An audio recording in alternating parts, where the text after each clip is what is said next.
everyone, so today's video I'm going to be talking about older eyeshadow palettes that I have wanted for a really long time now. So I tend to not buy, especially eyeshadow palettes on impulse, like when they first are released, because I feel like then you just end up with a bunch of palettes you don't necessarily want, or you just bought them because of the hype.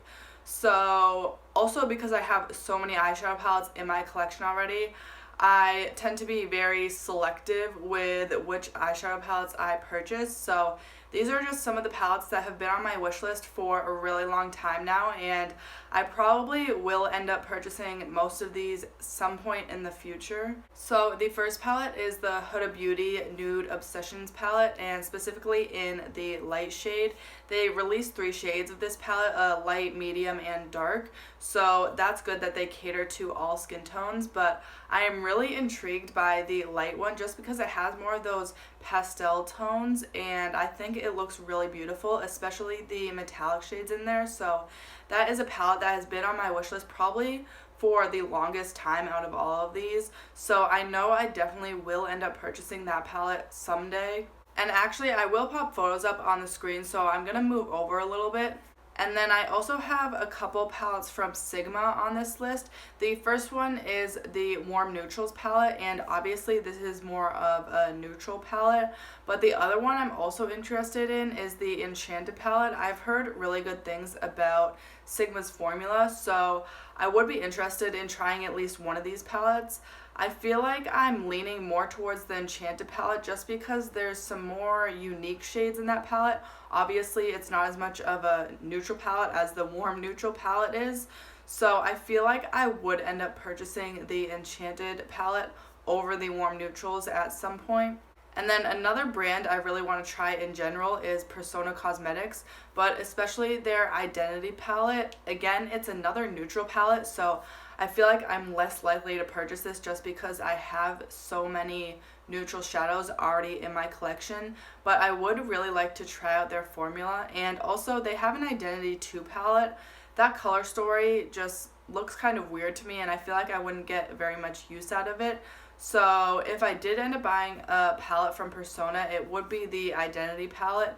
And obviously I don't want to buy another neutral palette, but those are the kind of tones that stick out to me because that's what I use the most. Now I do have a couple palettes from Nabla on this list as well. The first one is the Soul Blooming palette, and this really intrigues me because it has some more pastel colors in it, and those are shades I don't really have much of in my collection. And also the metallic shades in this palette look really stunning and are on the more unique side. And then the other Nabla palette is the Dreamy palette, which is a little bit more cool toned and like a more pinky purple palette, but it's also on the more neutral side. I feel like the Soul Blooming palette has more unique shades in it, so I think I would choose the Soul Blooming over the Dreamy palette. But both of these color stories are really intriguing to me, and I would really love having either one of them in my collection. Now, the next brand I've also been really interested to try out. It is Alter Ego, and basically they create a bunch of eyeshadow palettes that are dupes for high-end eyeshadow palettes. So the one that really interests me the most is the Goddess palette, which is basically a shade for shade dupe of the Natasha Denona Gold palette.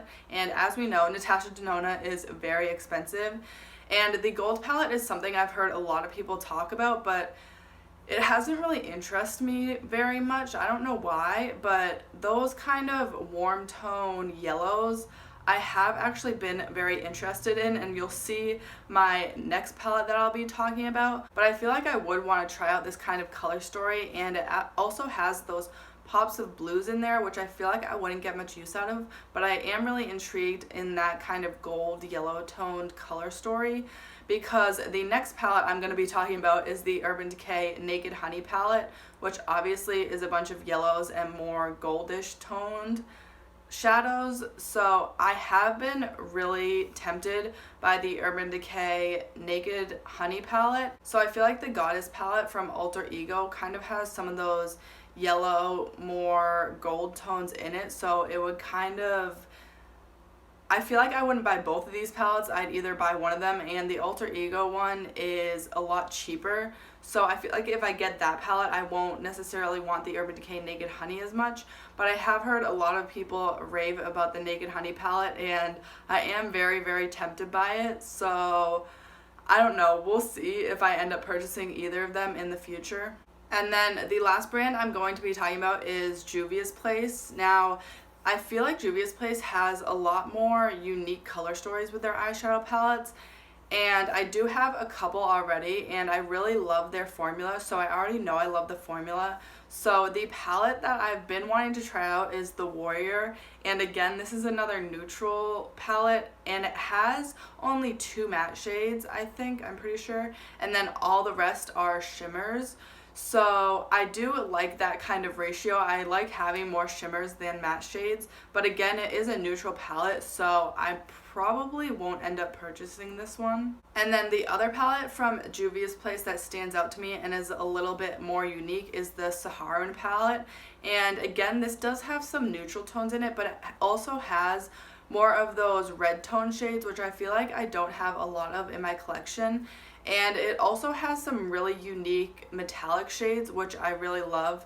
And I like the ratio of mattes to shimmers in this palette as well. So I feel like eventually I will end up purchasing this palette. Just not anytime soon, because I am on a low buy right now. And I did do eyeshadow palette declutter recently. But I'm just trying to get my collection, especially my eyeshadow palettes, because that's where I tend to go overboard, just because that is the thing that interests me the most. So yeah, I definitely won't be buying any more eyeshadow palettes in the near future, but maybe at some point after I declutter a lot more. So that is it for this video. Let me know down below in the comments what palettes have been on your wish list for a pretty long time now, or just any palettes in general that are on your wish list.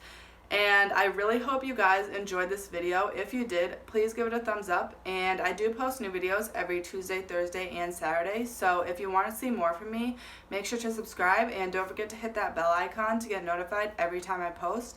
Thank you so much for watching, and I'll see you next time.